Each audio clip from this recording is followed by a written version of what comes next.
Well otaku fans, One Piece का एक और नया एपिसोड आ गया, एपिसोड नंबर 1134। एपिसोड की स्टार्टिंग में ही हम देखते हैं कि किजारू वेगापंक से मिलने आया हुआ होता है, वो भी सैटर्न के ऑर्डर पर।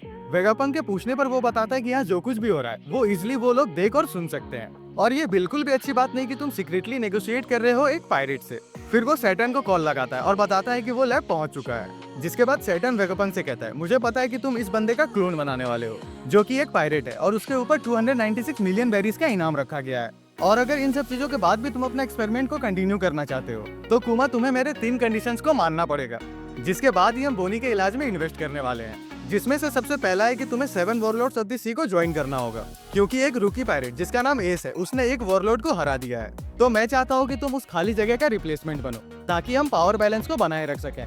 वैसे भी बहुत सारे नए नए पायरेट्स दिन पर दिन बढ़ते ही जा रहे हैं। दूसरा कंडीशन है कि तुम्हें नेवी का ह्यूमन वेपन बनना होगा। वेगापंक इस शर्त को सुनते ही हैरान हो जाता है, क्योंकि इसका मतलब था कि कुमा के बॉडी को मैकेनिकली मॉडिफाई किया जाएगा और उसे एक साइबॉर्ग में कन्वर्ट कर दिया जाएगा। और तीसरा और सबसे मोस्ट इंपॉर्टेंट कंडीशन, मुझे पता है कि कुमा तुम रेवोल्यूशनरी आर्मी का हिस्सा रह चुके हो, तो हम नहीं चाहते कि आगे चलकर तुम वर्ल्ड गवर्नमेंट के लिए ही खतरा बन जाओ। इसलिए हम तुम्हारे माइंड और फ्री विल को कम्प्लीटली मिटा देंगे, ताकि तुम आगे चलकर हमारे खिलाफ खड़ा ना हो सको। इस कंडीशन को सुनते ही वेगापंक अपने गुस्से को कंट्रोल नहीं कर पाता और सीधा सैटर्न से कह देता है, आखिर तुम मुझसे कराना क्या चाहते हो? तुम इसके फ्री विल को छीनकर एक साइबॉर्ग बना रहे हो। ये तो सरासर नाइंसाफी है। ऐसा लग रहा है कि मैं किसी का मर्डर कर रहा हूँ, और ये मैं बिल्कुल भी नहीं करना चाहता। जिस पर सैटर्न उसे कहता है, तुम मुझसे आर्ग्यू करने के पोजीशन में ही नहीं हो, हालांकि तुम खुद नेवी के लिए ही काम करते हो, तो जैसा कहा जाए सिर्फ वैसा ही करो। और हाँ कुमा, इसी कंडीशन के बाद ही हम तुम्हारी बेटी को बचा सकते हैं। अगर तुम इस कंडीशन को नहीं मानना चाहते हो तो हमें कोई भी आपत्ति नहीं। वैसे भी हम उस बेनाम क्रिमिनल की बेटी के पीछे इतना पैसा खर्च क्यों ही करें। इधर वेगापंक घबरा रहा होता है, क्योंकि ये लोग कुमा के फ्री विल को इरेज करने का सोच रहे थे, जो कि एक तरह से किसी का मर्डर करना ही है। तभी कुमा रोते रोते वेगापंक से कहता है कि वो इन सभी शर्तों को मानने के लिए तैयार है। अगर ऐसा करने से वो अपनी बेटी को बचा सकता है तो वह किसी भी हद तक जाने को तैयार है। ये सुनते ही वेगापंक की आंखों में भी आंसू आ जाते हैं। जिसके बाद सैटर्न वेगापंक से पूछता है कि आखिर कुमा के एक्सपेरिमेंट और उसकी बेटी को ठीक होने में कितना समय लगेगा। जिस पर वेगापंक बताता है कि सफायर स्केल सर्जरी को करने में टोटल 6 मंथ लगेंगे, और सर्जरी के बाद उसे 1 साल तक कहीं भी बाहर नहीं जाना है। इसका मतलब टोटल 1.5 साल का समय लगेगा, और कुमा के मॉडिफिकेशन में टोटल 2 साल। ये सुनते ही कुमा राहत की सांस ले रहा होता है कि चलो मेरी बेटी 10 साल की होने से पहले ही ठीक हो जाएगी। तभी सैटर्न कुमा से कहता है कि तुम्हारी बेटी को हम अपने कब्जे में रखेंगे। क्या पता जब तुम्हारी बेटी पूरी तरह से ठीक हो जाए तो तुम हमारे ही खिलाफ खड़े हो जाओ। इसलिए जब तक तुम अपने फ्री विल को कम्प्लीटली खो नहीं देते हो, तब तक तुम्हारी बेटी हमारे कब्जे में ही रहेगी।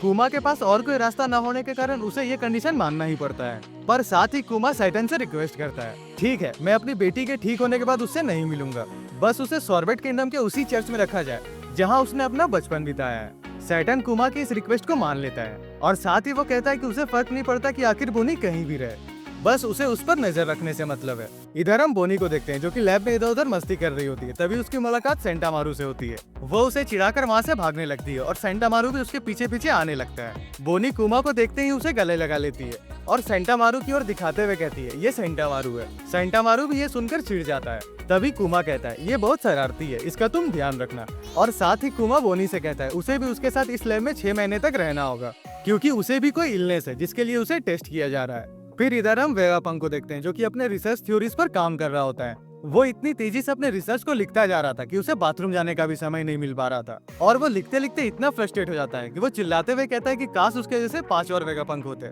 और भाई लोग, इसी इंसिडेंट के बाद वेगापंक को आइडिया आता है कि उसे उसकी हेल्प करने के लिए सैटेलाइट्स को बना लेना चाहिए। इसके बाद हम देखते हैं कि बोनी के सर्जरी को स्टार्ट कर दिया जाता है। वहाँ सेंटा मारू भी उससे मिलने आया हुआ होता है। बोनी सेंटा मारू को देखते ही उसे उसके साथ खेलने को कहती है, पर सेंटा मारू उसे ये कहते हुए मना कर देता है कि उसे उसके साथ रोज रोज खेलने का समय नहीं है। जो सुनते ही बोनी मुंह बना लेती है, और उसे देखने के बाद तो सेंटा मारू भी रेजिस्ट नहीं कर पाता और थोड़ी देर उसके साथ खेलने के लिए मान जाता है। इधर कुमा पर भी एक्सपेरिमेंट होना शुरू हो गया था। वो अपने एक्सपेरिमेंट के फेज 1 को कंप्लीट करके बाहर आता है और देखता है कि बोनी सेंटा मारू के ऊपर बैठकर खेल रही है। सेंटा मारू भी बोनी की इस हरकत से बहुत ही ज्यादा परेशान हो जाता है, और वो कुमा से कहता है कि तुम्हारी बेटी बहुत ही ज्यादा बदमाश हो गई है, खेल खेल के चक्कर में आजकल ये मुझे घोड़ा ही बना दे रही है।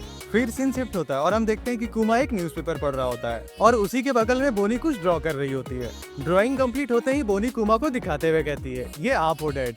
जो सुनते ही कुमा थोड़ा इमोशनल हो जाता है और कहता है कि वो इस ड्राइंग को अपनी पूरी जिंदगी हिफाजत से रखेगा। इसके बाद वो दोनों सो जाते हैं, और उसी वक्त वेगापंक वहाँ आता है, जो उन्हें ऐसा सोता देख खुश होता है। ऐसे ही समय बीत रहा होता है, और वो दोनों एक दूसरे के साथ हर एक पल को एंजॉय कर रहे होते हैं। साथ ही कुमा वहाँ के लोगों की मदद भी किया करता था। एक दिन बोनी अपने ट्रीटमेंट से बाहर आती है और उसे बहुत ही तेज भूख लगती है। तभी उसे खाने की महक आती है और वो तुरंत ही वहाँ पहुँच जाती है। पहुँचते ही उसे पता चलता है कि सेंटामारू और कुमा मिलकर पिज्जा बना रहे हैं, जो देखते ही वो बहुत ही ज्यादा एक्साइटेड हो जाती है।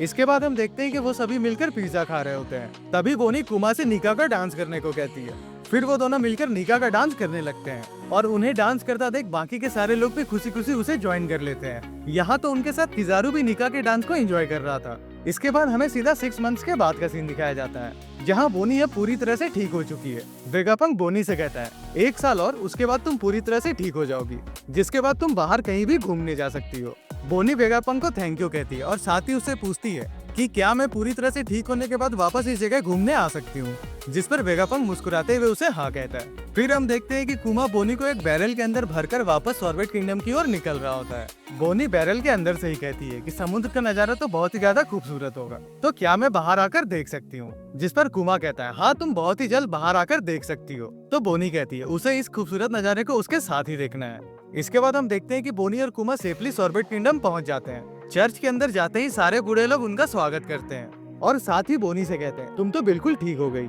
जिस पर बोनी कहती है कि बस 1 साल और उसके बाद मैं कम्प्लीटली हील हो जाऊंगी, जिसके बाद मैं बाकी लोगों की तरह बाहर घूमने जा सकती हूँ। जो सुनते ही सभी लोग खुश हो जाते हैं और कहते हैं तुमने कहा था कि 10 साल की उम्र होते ही तुम बिल्कुल ठीक हो जाओगी, और देखो बिल्कुल वैसा ही हुआ। तभी वहाँ क्वीन कोनी आती है और कहती है अब हमें किसकी देखभाल करनी है, जिसके बाद वो सारे लोग कहते हैं तुम घबराओ मत कुमा, हम बोनी का अच्छे से ध्यान रखेंगे। कुमा भी उन सभी का धन्यवाद करता है और कहता है अब मैं एक बहुत बड़ा पायरेट बन चुका हूँ, तो मेरा यहाँ रहना तुम सभी के लिए खतरों से खाली नहीं है। और साथ ही बोनी को गोद में उठाते हुए कहता है कि मेरा 1 साल के लिए यहाँ से बाहर जाना जरूरी है, तो तुम्हें उतने वक्त तक इन्हीं लोगों के साथ रहना है। ये सुनते ही बोनी थोड़ा मायूस हो जाती है, जो देखते ही कुमा कहता है घबराओ मत, मैं तुम्हें बहुत सारी चिट्ठियाँ लिखा करूंगा। जो सुनते ही बोनी खुश हो जाती है और साथ ही कुमा कहता है अगली बार हम जब भी मिलेंगे तो साथ मिलकर सी ऑफ होराइजन देखेंगे। तभी वहाँ गवर्नमेंट के एजेंट अल्फा आ जाते हैं। उनकी हेड कहती है तुम किसी चीज का टेंशन मत लो, हम यहाँ सारी चीजों को संभाल लेंगे। वैसे भी हमें यहाँ भेजा ही गया है बोनी की हेल्थ का चेकअप करने के लिए। बोनी को वो लोग बिल्कुल पसंद नहीं आते और उन सभी को देखते ही वो बहुत ही अजीब सा चेहरा बना लेती है। वो एजेंट कुमा की ओर इशारा करते हुए कहती है अगर तुम यहाँ कभी भी वापस आए तो मैं बिल्कुल इस पत्थर की तरह तुम्हारी बेटी के गले को क्रश कर दूंगी।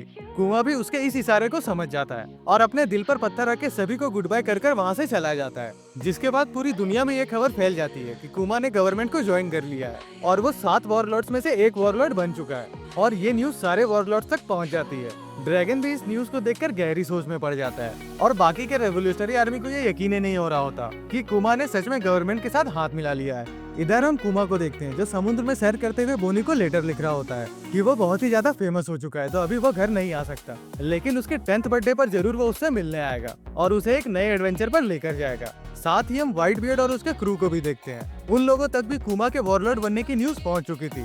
जिम्बे एस से कह रहा होता है अगर तुमने हानाफूडा को हराया ही नहीं होता तो उसकी जगह ये नया वॉरलॉर्ड कभी नहीं आता। आखिर में हम लूफी को भी देखते हैं जो कि एक शेर के आगे भाग रहा होता है और हंसते हुए कहता है ये तो बिल्कुल पागलपन भरा काम है। और यहीं पर हमारा ये एपिसोड खत्म होता है। पिछले सवाल का सही जवाब था हितो हितो नोमी और उसे दिया है कार्तिक भाई ने, तो big shout out to you भाई। और इस वीडियो का सवाल है तो बताओ आखिर एस के पास कौन सा डेविल फ्रूट पावर है। रुको रुको, मैं जानता हूँ और ये मानता भी हूँ कि इस मंथ वीडियोस आने में थोड़ी डिले हुई है, तो उस चीज का मेकअप करने के लिए आप सभी वन पीस फैंस के लिए 4 जुलाई एग्जैक्ट 10 AM को एक सरप्राइज वीडियो आने वाला है, तो उस चीज को मिस मत करना भाई। आज के लिए इतना ही, मिलता हूँ तुम सभी से अगले वीडियो में, तब तक के लिए राधे राधे।